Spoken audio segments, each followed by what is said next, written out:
Chahi ani farakadoraba irang asida hakthengna chaitheng fangliba Imphal East District ki lamlai kendra gi manung channa leiriba thamna pokpi gi ka hena sotharaba yum kharada political activist Sapam Kangleipal na chengbek amamam ga loinana thana ba maru marang kobi gajar na chingbasu yenthokre mateng pangba aduga mari leinana Sapam Kangleipal na fongdokhibada lamlai kendra gi oina lan asigi hakthengna chaitheng fangliba khul singi manungda thamna pokpi khul asisu amani hairiba khul asigi lawfam kaya Maitai singna changba fangdana leiriba mafam singda laikhibana lau uba fangdraba yum kaya ama leiri asigumba lau uba fangdraba imung sing asida chengbek amamam mateng pangba lakpani makha tana tha ani khudingi cheng asi pikhigani hairaduna mahakna makha tana haikhibada red zone area singda leiriba khunja singna karamba fibamda leiribage haiba asi yengsinba watpa manbagi mawong ama uriba asi yamna laibak thibani thokliba lan asida maitai sing aikhoi punna awaba asi khangminaba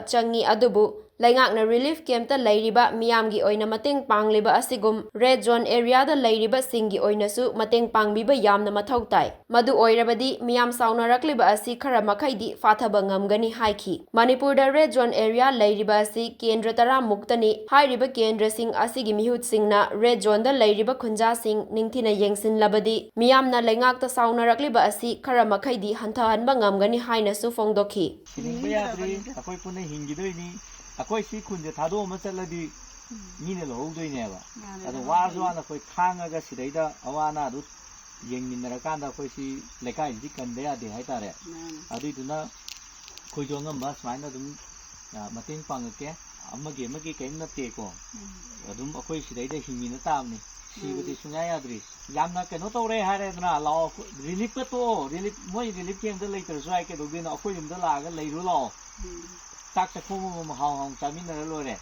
chakho mani sungam drusu ya kesu kaideba relief ta lege haurabo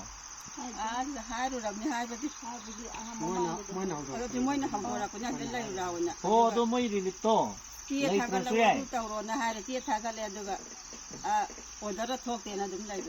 yare moi relief to leitre na